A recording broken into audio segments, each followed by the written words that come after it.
And now, ladies and gentlemen, welcome to the stage, CSI's Chief Executive Officer, Steve Powless.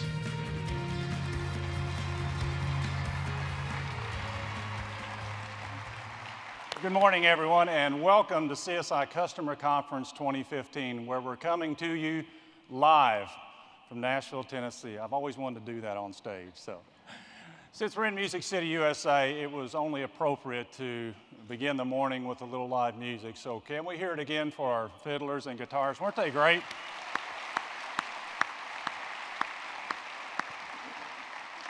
And those dueling banjos sure bring back a lot of memories from the movie Deliverance. And for you millennials, that was a movie back in 1972 that you can now catch on Netflix if you want to. But anyway, we're so excited to be here with you this year. Nashville, like CSI, has a lot going on these days, and there's just so much to see and do and hear in this city. And I hope you got to experience some of the fascinating sights and sounds during yesterday's activities. I know folks toured around on the Fortunes, Fiddles, and Fried Chicken tour, participated in the 5K run, and some also hit the golf links on a little bit of a misty day. But there was also a group who toured the Jack Daniel's distillery in Lynchburg. Did you all make it back? Did you have a good time? We hope so. Interesting. Oh, they did. All right. Interesting tidbit, though, for those of you who didn't make the tour, the distillery is actually in a dry county. And that being the case, for those of you who went, I'm sure that information was included in the pre-tour communications, right? At least I hope so. But after a fun day, I hope you enjoyed our kickoff event in the exhibit hall last night. This year we have more than 60 stations in the exhibit hall, 40 featuring CSI's full suite of technology solutions and 20 representing our various industry partners. And before we go any further this morning, I'd like to say a word of thanks to our sponsors and to our exhibitors attending Customer Conference 2015. Our conference wouldn't be the same without their participation and their collaboration. So would you please join me in thanking this year's conference sponsors and exhibitors for their contribution to this year's event.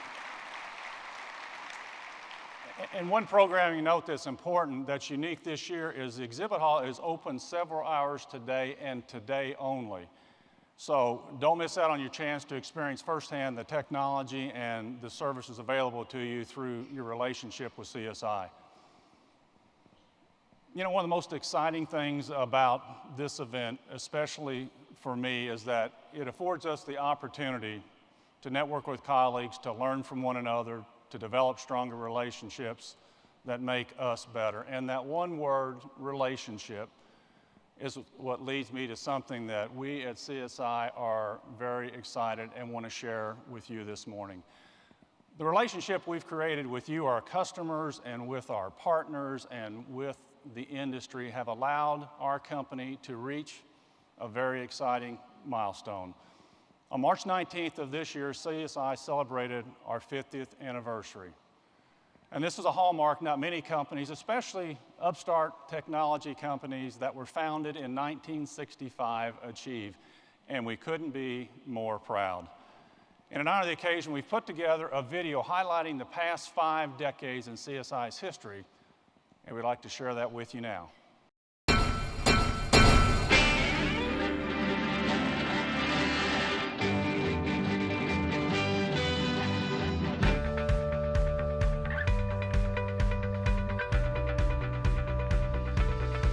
Tranquility Base here. The Eagle has landed.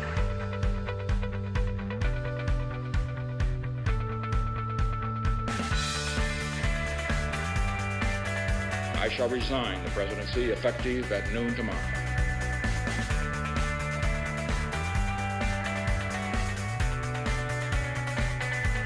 You believe in miracles? Yes! Mr. Gorbachev, tear down this wall.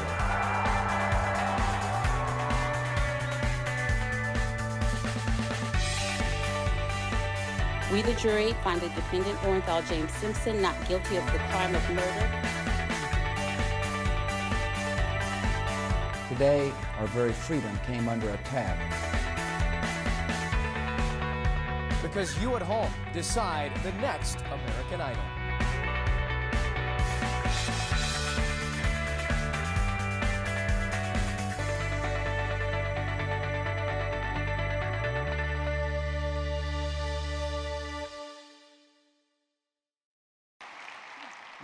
It's pretty impressive, and as you can tell from the video, it's amazing when you look back to see just how much has happened in the past 50 years. We can do things today we never dreamed of, and our accomplishments are built squarely on the shoulders of the individuals who have worked tirelessly to get CSI to where it is today. So at this time, I want to say thank you to the entire employee team at CSI for their dedication in building this company. Our philosophy has always been to hire the best and the brightest people in the industry, and that's allowed us to build our reputation for service excellence. And we know that comes from people both behind the scenes and out on the front lines, working every day to make CSI a leader in innovation and in service. And if you would please join me in a round of applause for CSI employees, many of whom I'm sure you know personally and have worked with for years. So will you join me in thanking our employees?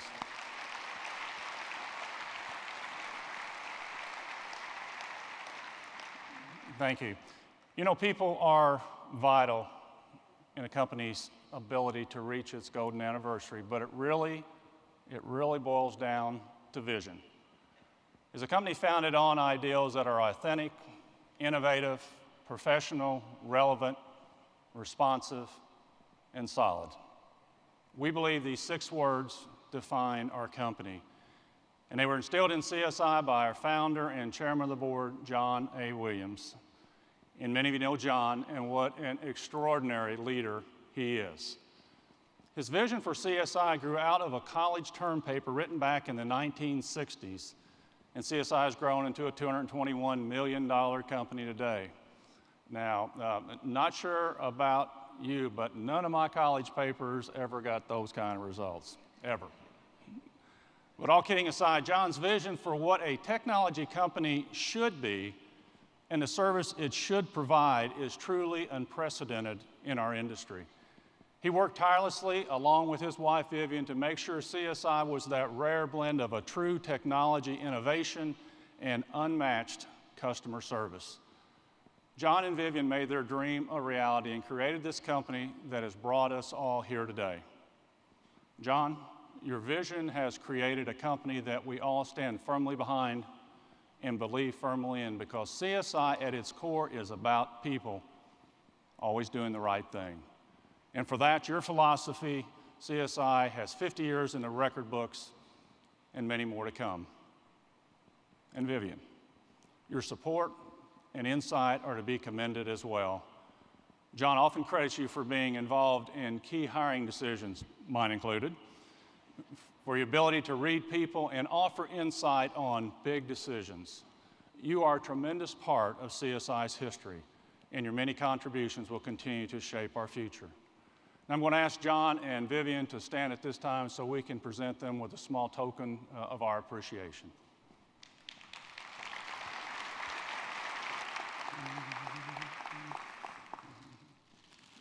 To you, Vivian. Thank you.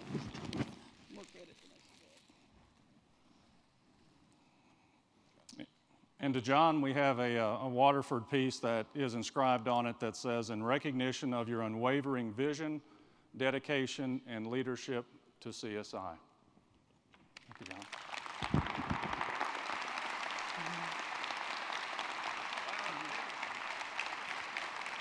Well, that's special. So thank you, John and Vivian, again for your vision and your continued leadership of CSI. Now, we also have several members of our board of directors that are in the room, and a former board member who is also in the room, and I would certainly be remiss if I didn't acknowledge their many contributions. They are my bosses, by the way, towards our 50th anniversary as well. So if our board members and former board members would please stand at this time and let the crowd recognize you as well. Please stand. There. Thank you.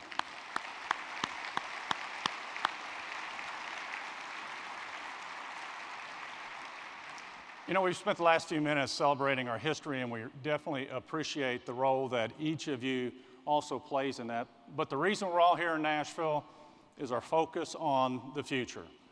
Our theme for this year is live, and now that obviously has some connotations for being in Music City, but it also has a much deeper context. When you attend a live concert, and if it's a good one, you experience so much in the moment. You sing along, you tap your feet, you absorb the energy of the crowd around you, and when it's over, you always take a little piece of that concert with you. Well, that's the experience that we want to create for you here at the CSI Customer Conference. We want to focus on the priorities of today in a way that resonates with you.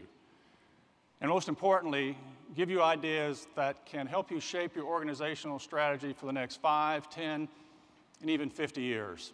To us, live means now. At this conference, now is the time to explore trends and technologies and touch points that are shaping our industry. And just what are those? Well, we could probably talk all day about the issues shaping our industry, but there are definitely certain topics that are more pressing than others. So where do we begin? Well, let's start with those issues that you identified through our most recent banking priorities study. Last year, we surveyed executives, including many of you, on their plans and their pain points for the next 12 months, basically their priorities for the year. And what hundreds of your peers said was this: growth and profitability are both the biggest challenge and the greatest opportunity facing community financial institutions. Would you agree that that's still the case today? In an open-ended question, we asked respondents to name the greatest challenge facing their business. When we analyzed the data, 5 issues clearly emerged on the survey. 1, driving growth and profitability. 2, managing compliance. 3, adding technology, new products. 4, mitigating fraud and cybersecurity concerns. And 5, deploying customer-facing initiatives.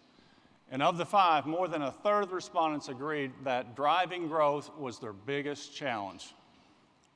But interestingly, when those same respondents were presented with an open-ended question regarding their greatest opportunity for the year, a third of the respondents, 31% to be exact, also said it was growth and profitability. So the question is, which side are you on? Do you see growth and profitability as a challenge or as an opportunity? Well, additional data from the FDIC's Q2 report suggests that we're succeeding on the opportunity side of the coin. According to the report, earnings for community banks grew almost twice the rate of non-community banks. Close to 60% reported higher year-over-year earnings. And the majority of the annual increase in non-interest income came from higher loan sales revenue, which was up 48%. And community banks continue to hold 44% of small loans to business. That's good news for community banks. And I'm telling you what, you are a very perceptive group because you called it last year. When asked the question about the outlook on lending growth for this year, 73% of you expected lending to increase. And we see from the most recent FDIC report that that is exactly what's happened. So, if I go out and buy a lottery ticket later today, is it okay if I take some of you with me? Might be helpful. But now while we are gaining momentum, we still aren't without challenges to growth and profitability. And those are the areas of focus we need to mine to find ways to strengthen our businesses even further. You know, we still face the challenges from non-financial institutions that are going after our market share, especially when it comes to payments. There's a large population of unbanked and underbanked individuals in the U.S. We also face shrinking margins on our products and services, more expensive IT talent, increasingly complex regulations, highly sophisticated cyber criminals, and the list goes on and on and on and on. So with profitability improving, but with obstacles standing in our way, where do we implement strategies to drive even more revenue to the bottom line? Well, from CSI's perspective, our focus is on helping you maximize your current relationships by using enhanced solutions that allow you to know and to better target your most profitable customers. Let's look at treasury management solutions and data analytics. We're giving you access to profitability tools and customer insight like never before. And these include a full suite of treasury management offerings, as well as CSI IQ, which is our business intelligence solution that's fully integrated with our core platform. You can learn more about these offerings and how they can offer and affect your bottom line throughout the conference. And then one of our newest solutions that we are debuting at this year's event is CSI CRM. You've heard of CRM platforms before, and you may have even used one or a few during your career. But our CRM isn't like anything you've experienced before.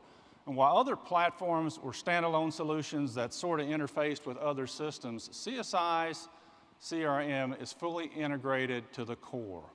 That means that all your customer data flows directly through the platform, giving you better options to use and understand that data for loan decisions and new product offers, account retention, and business development. You get to tap into the full potential of all your account portfolio information, and that leads to generating more revenue, which helps drive additional growth and profitability.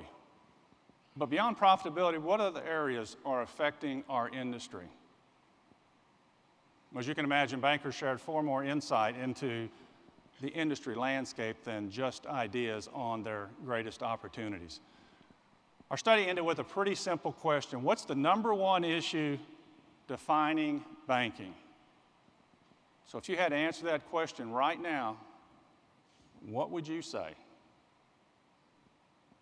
Well, your peers had plenty to say, and their feedback fell into three main categories that they felt were defining banking: omnichannel banking, fraud and security, regulatory compliance. Would you agree that these three issues are defining banking? I would concur that they are. So let's look at each of these and consider the current implications for our industry. You know, we hear it all the time and we read about it every day. Consumer expectations are changing. And when we get right down to it, I think it's not a question that they are changing, but that they have changed. Technology is a driving force in our industry these days, and if you need more convincing, which this group probably doesn't, consider this information from a consumer poll we completed a few months ago with Nielsen Media. Half of U.S. adults say they chose their bank based on technology offerings available to them. Now think about that for a second. 1 out of every 2 customers makes his or her decision to bank with you based on technology offerings alone. So that means we have to be ready to compete. And what's more, technology has created this expectation of this, we'll call it universal experience. The playing field, regardless of the industry, has been leveled, and we now have to figure out how to compete in this game. Here's a simple example. 20 years ago, if you had a check to deposit, they either brought it into the branch or came to the drive-through window. They needed a deposit ticket to accompany the check, and they had to wait a few days for it to clear for the funds to be available for their account. Fast forward to today. Customers can deposit a check directly into an ATM, no deposit ticket required. Or they can even use their phones and take a picture of the check and deposit it from anywhere. No bank interaction is required, and a lot of consumers prefer it that way. So where does that leave all of us? Not where we were 20 years ago, not even where we were 2 years ago, and we all know that. We realize that we just can't expect customers to just walk in off the street or pull up to the drive-through window when they need to conduct basic financial transaction. What is perfectly clear to us is the need to be more service-focused and ensure we're creating an omni-channel experience. And by that we mean what customers now expect at every touch point at your branches, online banking, and mobile banking is completely cohesive and seamlessly integrated. So now the question becomes, how do we do it? And what strategies can we deploy that enhance our ability to serve our customers more fully?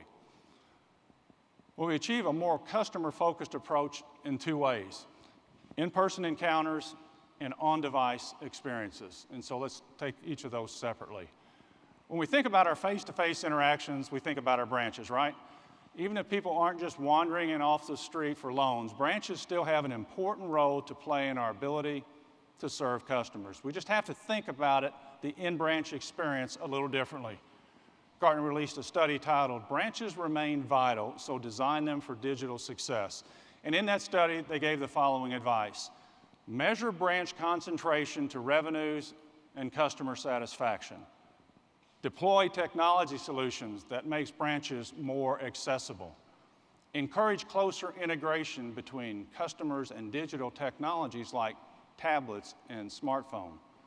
So it goes without saying, we're all talking about branch transformation. It's a key concept in our industry. In fact, in our banking priority survey, 44% of respondents identified branch optimization as their top strategic focus for the year. And Gartner points out that the key message is that our branches must be more open and accessible and encourage closer integration between customer and digital technologies. Your branches must be included in this omni-channel experience. So how do you here in this audience make that happen? Well, if you're a CSI customer, it's easier than you may think. We've deployed secure Wi-Fi and tablet services that allow you to reposition the service angles within your branches. These solutions give you tablet access to your core. That means you can create self-service kiosks for customers. You can establish secure Wi-Fi hotspots in your lobbies for guests to use. And you can even sit down in the lobby with customers and start helping them right away. Services like these put the focus on creating this service environment that's comfortable for your customers. You can minimize the need to wait in line, offer free wireless access like they get in coffee shops, and make visiting branches less formal and more personal. And through this transition, when customers do visit your branches, they'll have better experiences, ones that are more in line with the expectations they've set universally for any companies that they interact with. But now let's go back to the other half of the equation, these on-device experiences. I wager to bet that several people in this room, in addition to your smartphone, has at least one other device with them this morning. And you know, and I'll make an admission. I find myself more concerned when I think I've lost my phone than when I think I've lost my wallet anymore. Anyone else feel that way? Total panic. Well, technology has grabbed our full attention and made us completely dependent upon anywhere, everywhere connectivity. Our challenge then as an industry is to meet these new device demands with technology that's responsive, that's integrated, and available. And I believe we all understand the consequences if we don't. Now, research suggests that millennials are a less loyal customer base, so customer engagement is critical. Remember, we're competing against this universal experience. Consumers aren't really comparing your app to Citibank or Wells Fargo. They're comparing it to their favorite app in general, be it Waze or Uber or OpenTable or Starbucks or Facebook. We're at a point where we have to offer these feature-rich interactions on mobile devices in order to maintain wallet share. If we don't, consumers will turn to other providers to conduct their financial transactions, and they won't be concerned whether it's a bank or not. All that matters to them is how easy it is to interact with the technology. Now, that's a lot of pressure on all of you, for sure. But it looks like many of you are rising to that occasion. And according to the Banking Priority Study, more than 37% are focused on mobile banking adoption, while 41% are focused on mobile check capture and 20% are working on peer-to-peer payment offerings. The fact you can see the value in mobile banking puts you much closer to reaching new customers and improving profitability, especially for those focused on mobile check capture. Salon Organization recently published a study on the state of remote deposit capture. And the study suggests that as check usage declines, mobile RDC is becoming the preferred deposit method for a growing number of bank customers.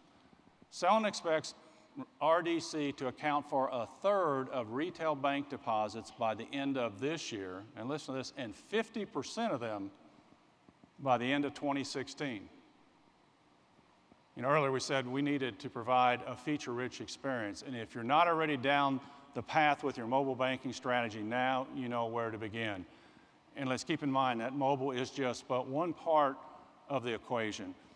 A successful mobile banking strategy is a component of an omni-channel experience that also includes your branches.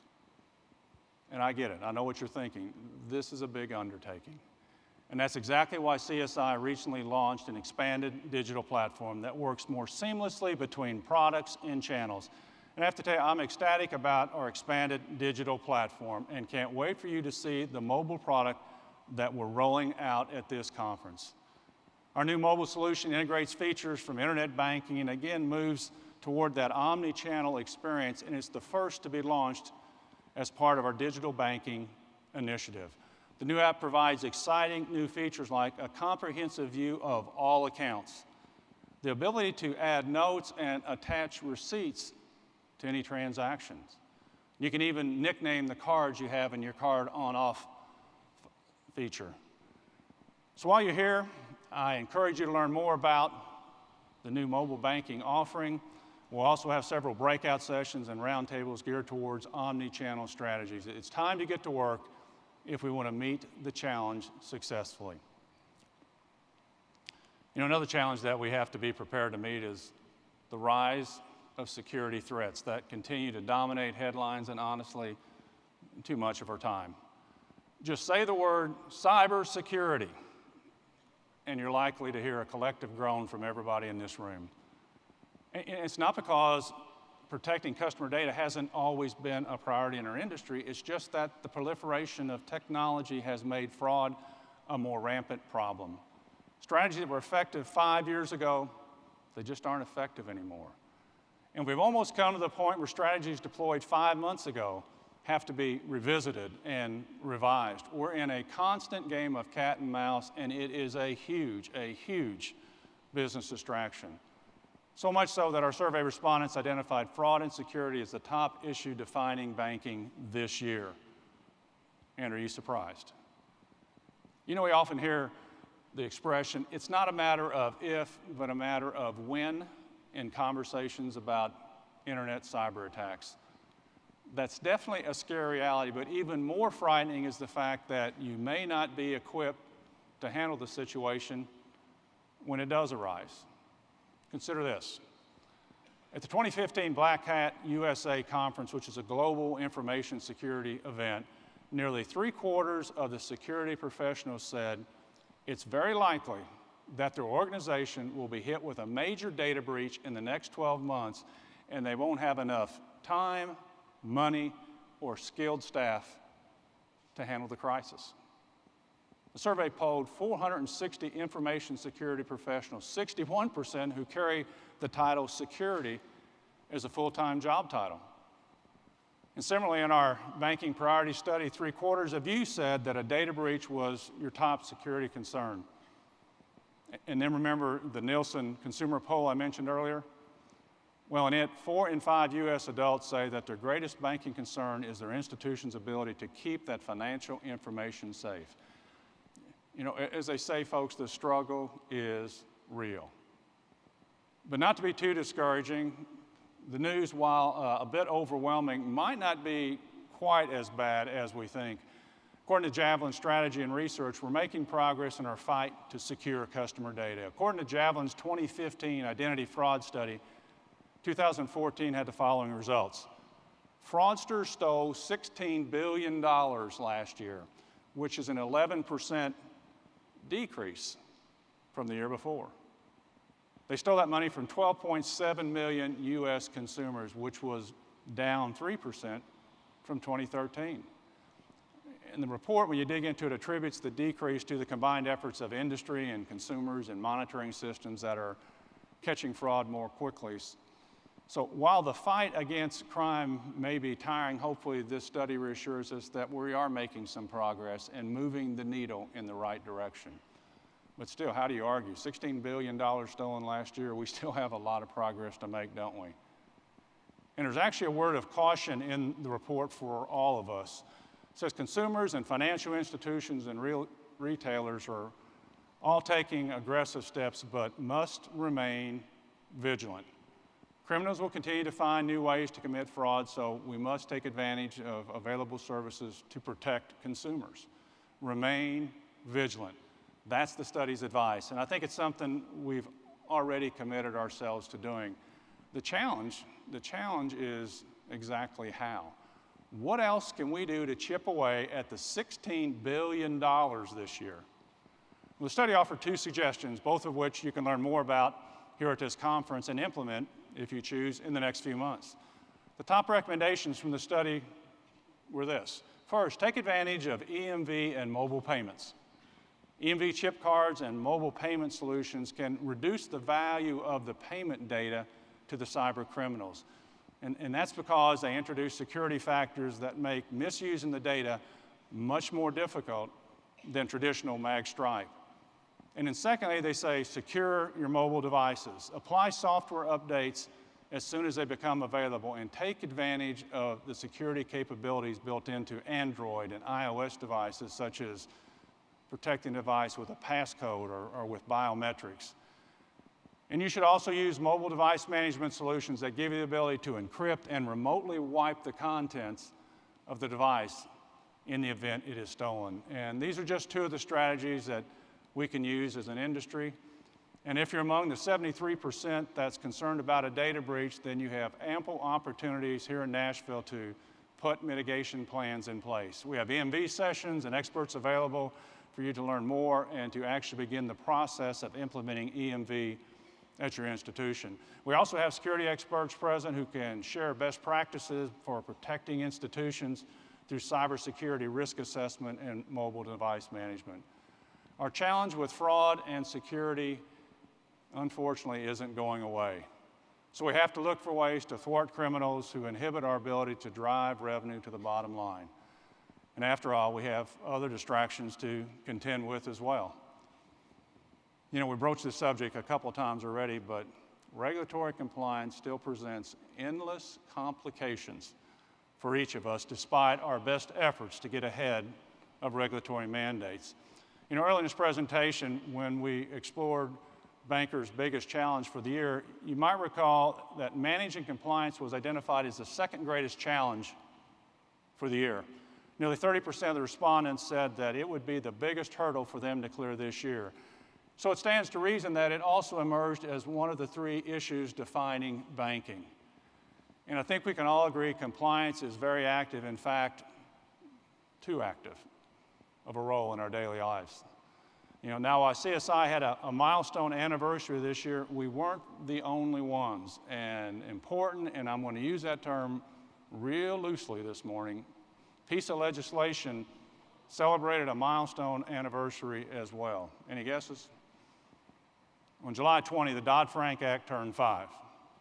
And we could spend hours debating the act, the problems it solved, the problems it's created, but we're going to try to keep this light this morning and not go there.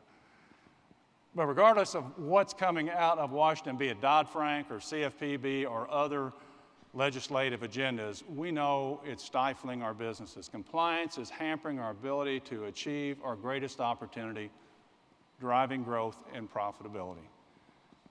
The ABA's 2015 survey of bank compliance officers provides some compelling and, at the same time, disheartening insight into just how stringent compliance has become for us.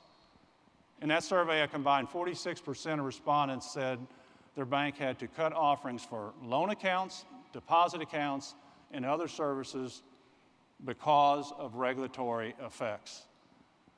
Additionally, another 46% reported that their institution had decided not to launch a product, open a new channel, or enter a new market either temporarily or permanently due to compliance concerns. Of the more than 450 banks that participated in the survey, which was conducted in the spring, nearly 80% were community banks. And I think it goes without saying that we all feel the effects of overregulation. And now we have yet another mounting challenge, the renewed focus on vendor management. Regulators are now putting the responsibility on us to manage the compliance of our vendors.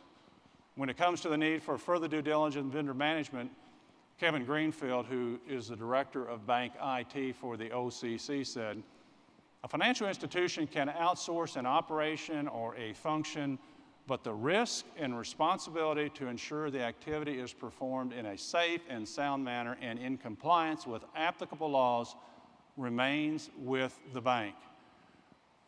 The key takeaway there, the risk and responsibility remains with the bank. We face risk and compliance headaches at every turn. So how then do we go about using technology to help alleviate our problems?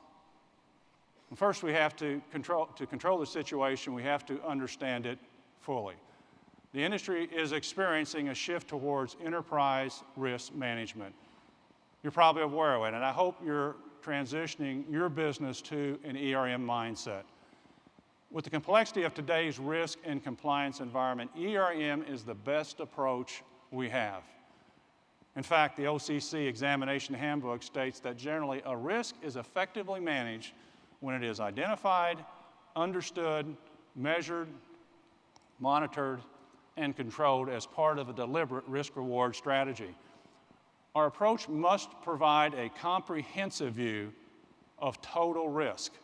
That means piecing together the various risk areas and risk categories to develop a complete picture of your risk, not one that's built on these individual department or individual risk areas. ERM must include your risk exposure in terms of credit, interest rate, liquidity, price, operational, compliance, reputation, and strategic. And through ERM, you cover all your bases, vendor management included, to ensure you now have a holistic picture of risk. And that's a powerful new way to approach risk and compliance. Because ultimately, ERM requires a cultural shift at the core of our operation. But once that transition is made, it gives you a more effective risk management strategy. And thankfully, it appears that ERM is catching on. According to the ABA compliance survey, more than 75% respondents say they perform enterprise risk assessments. And the survey also included another data point I found interesting. Of those responding, just over 50% say they now use social media as a portion of their consumer complaint management process. And that's nearly a 10% increase from the year before. So how are you using social media to monitor comments about your business? Are any of you doing that today? You know, social media, like compliance, appears to be one of these trends that's only continuing to gain momentum, so perhaps it's wise to just put these two together. But regardless of how you're managing compliance currently, we know that we have to stay on top of the issues and find ways to simplify its impact on our operations.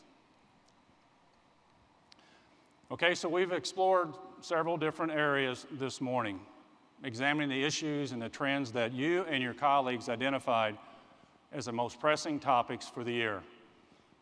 We said that profitability was our greatest opportunity, and the best way to drive revenue to the bottom line is through focusing on new solutions like treasury management and CRM. We've discussed three major trends that are defining banking: omni-channel banking, fraud and security, and regulatory compliance.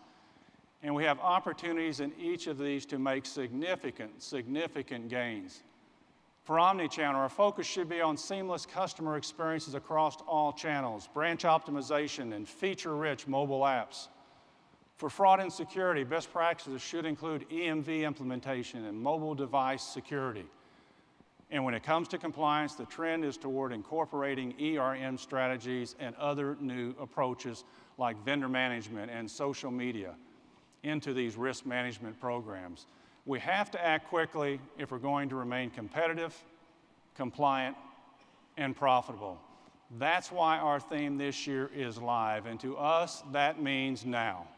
Now's the time here at CSI Customer Conference 2015 to find ways to leverage these ideas, to strengthen your institution. And the good news is you're going to find information and advice on all these topics at the conference. So network with your peers, learn during the breakout session, experience new solutions firsthand in exhibit hall. Just take advantage of it all. And whatever your unique challenges and opportunities are, I hope the conference helps you find successful strategies that will drive your business forward in the year ahead. And also, if you feel compelled to share your plans with us through our 2016 Banking Priority Study, there's actually a kiosk around the conference where you can share your plans for the year ahead through a survey, and the study uncovers kind of the collective focus of our industry, and the feedback helps us make strides towards solving our biggest challenge, and it also helps us capitalize on our greatest opportunities and addresses the key issues that are defining our industry. So that concludes my time this morning. Up next are the Seeing Business Differently Awards, which are one of my favorite parts of the event because we get to shine the spotlight on success stories from among our customer base. Stan, our president and COO, will be out in just a moment, but before I go, I want to thank you all for your time this morning. I'm glad you're here and look forward to spending the next 2 days with you. Thank you very much.